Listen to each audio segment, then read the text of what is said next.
Mary Johns welcome to 90s mom cooking. So ఈరోజు మీ 90s mom మరో వంటకంతో మీ ముందుకైతే వచ్చేసింది. అదేనుండి చికెన్ దమ్ బిర్యానీ. సో ఈ చికెన్ దమ్ బిర్యానీకి కావాల్సిన ఇంగ్రీడియంట్స్ ఏంటో ఫస్ట్ అయితే చూసేద్దాం. బిర్యానీ మసాలా అండి. ఈ బిర్యానీ మసాలాని ఫస్ట్ అయితే పక్కన పెట్టేసేయండి. ఫస్ట్ మీరు చేయాల్సింది ఒక పెద్ద బాండి తీసుకొని ఇందులో 1.5 kg వరకు అయితే నేను చికెన్ తీసేసుకున్నాను, స్కిన్లెస్ అండి. సో ఇందులో ఒక కప్పు పెరుగునైతే మీరు యాడ్ చేసుకోవాలి. కప్పు పెరుగు తర్వాత ఇంత పక్కన పెట్టేసే అని అన్నాను కదా, అలా పక్కన పెట్టేసిన మసాలాని ఇప్పుడు పట్టుకొచ్చేసేయాలన్నమాట. సో ఆ మసాలా ఏంటేంటి అనేది మీ అందరికీ తెలిసిన ఇంకొకసారి నేను చెప్తాను. మీరు ఎంత క్యూట్గా నేను చెప్తున్నానో అంత క్యూట్గా వినేసేయండి.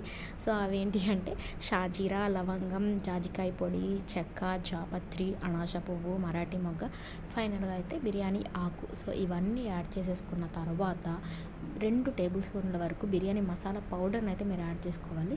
సో 2 టేబుల్ స్పూన్ల వరకు బిర్యానీ మసాలా పౌడర్ని యాడ్ చేసుకున్న తర్వాత అల్లం వెల్లుల్లి పేస్ట్ అండి. ఇది లేకుండా చికెన్ బిర్యానీ అవుతుందా? అవ్వదు కదా. సో 2 టేబుల్ స్పూన్ల వరకు అల్లం వెల్లుల్లి పేస్ట్ని యాడ్ చేసుకోవాలి. ఆ తర్వాత 1 టేబుల్ స్పూన్ వరకు గరం మసాలా పౌడర్ యాడ్ చేసుకున్న తర్వాత వచ్చిందమ్మా వయ్యారి, అదేనండి నిమ్మకాయ.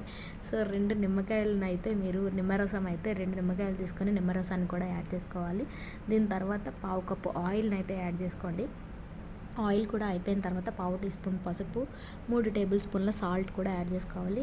3 టేబుల్ స్పూన్ల సాల్ట్ కాదండి, మీ టేస్ట్కి తగ్గట్టుగా ఎంత కావాలంటే అంత. అలాగే 4 టేబుల్ స్పూన్ల కారం అయితే నేను యాడ్ చేస్తున్నాను. మీ టేస్ట్కి తగినట్టు మీరు కూడా యాడ్ చేసుకోవచ్చు. దాంట్లోనే పుదీనా, కొత్తిమీర, అలాగే 5 పచ్చిమిర్చిని ముక్కలుగా కట్ చేసి ఇందులో వేసుకోవాలండి. సో ఇవన్నీ వేసుకున్న తర్వాత వీటిని బాగా కలిపి పెట్టేసి 4 నుండి 6 గంటల వరకు నాననివ్వాలి. లేదు అంటే ఓవర్ నైట్ కూడా మీరు ఈ మ్యారినేట్ చేసి ఉంచేసుకోవచ్చు. సో దీని తర్వాత ఒక బౌల్ తీసుకొని అందులో 1 kg వరకు రైస్ని తీసుకోవాలండి. రైస్ తీసుకున్న తర్వాత 3 to 4 టైమ్స్ అయితే మీరు రైస్ని వాష్ చేయాలి. వాష్ చేసిన తర్వాత ఈ రైస్ మునిగే వరకు వాటర్ని వేసుకొని అందులో 1 టీ స్పూన్ సాల్ట్ వేసుకొని మీరు దాన్ని అయితే 1 గంట సేపు నాననివ్వాలి. సో ఇది ఈ గ్యాప్లో నానుతూ ఉంటుండగా ఒక ప్యాన్ అయితే మీరు తీసుకోవాలండి. ఒక ప్యాన్ తీసుకొని డీప్ ఫ్రైకి ఆయిల్ వేసుకోవాలి. ఆయిల్ వేసుకున్న తర్వాత నేనైతే 5 ఆనియన్స్ తీసుకున్నాను. 5 ఆనియన్స్ తీసి ఇలా స్లైసెస్గా కట్ చేసుకున్నాను. పెద్ద ఆనియన్స్ అయితే మీరు 3 తీసేసుకుంటే సరిపోతుంది. సో ఇలా ఆనియన్స్ ఇలా ఆయిల్లో ఫ్రై చేసుకోవాలి. ఈ గోల్డెన్ కలర్ వచ్చేలా ఫ్రై చేసుకున్న వాటిని పక్కకు తీసి పెట్టుకోవాలి. సో ఇది కూడా అయిపోయిన తర్వాత ఒక బాండి తీసుకొని అందులో 2.5 లీటర్ల వాటర్ తీసుకోవాలండి. తీసుకున్న తర్వాత హోల్ మసాలా స్పైసెస్ ఏవైతే బిర్యానీ మసాలా ఉన్నాయో ఆ స్పైసెస్ అంతా యాడ్ చేసుకొని హాఫ్ లెమన్, కొత్తిమీర, పుదీనా కూడా, అలాగే లాస్ట్లో ఒక 1/2 టీ స్పూన్ ఆయిల్ని కూడా యాడ్ చేసుకోవాలి. సో ఇవన్నీ యాడ్ చేసుకున్న తర్వాత ఒకసారి దీన్ని కలపాలి. కలిపిన తర్వాత సో ఇదైతే బాయిల్ అవుతూ ఉంటుందండి. వాటర్ బాయిల్ అయిన తర్వాత ఇందాక మనం ఏదైతే రైస్ని నానబెట్టి ఉంచుకున్నామో ఆ రైస్ని అయితే ఇందులో యాడ్ చేసేయాలి.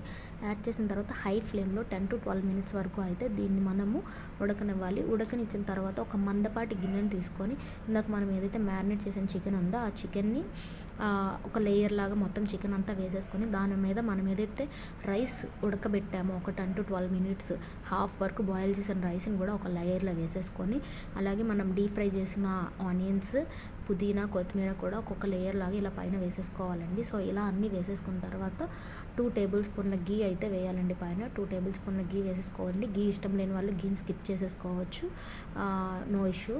సో ఇది కూడా వేసుకున్న తర్వాత నేనైతే ఆవిరి బయటకు పోకుండా ఉండడానికి దీనైతే టిష్యూస్తో కవర్ చేశాను. మీకు టిష్యూస్ ఇష్టం లేని వాళ్ళు ఒక కాటన్ క్లాత్ని కూడా వేసుకోవచ్చు. సో కాటన్ క్లాత్ కూడా కాదు అనుకున్న వాళ్ళు ఇంట్లో మనకి గోధుమ పిండి రెడీగా ఉంటుంది కదండి. సో గోధుమ పిండిని చపాతీ ముద్దలా కలిపి పైన బాండీకి అంచుగా దాన్ని అంచులకి పెట్టేసి దాని మీద ప్లేట్ అయితే పెట్టేస్తే ఆవిరి అనేది బయటకు పోదండి. సో ఆవిరి బయటకు పోదు కాబట్టి మనకి బిర్యానీ మంచిగా అయిపోతుంది. సో దీనికైతే మనకు కావాల్సింది మందపాటి గిన్నె.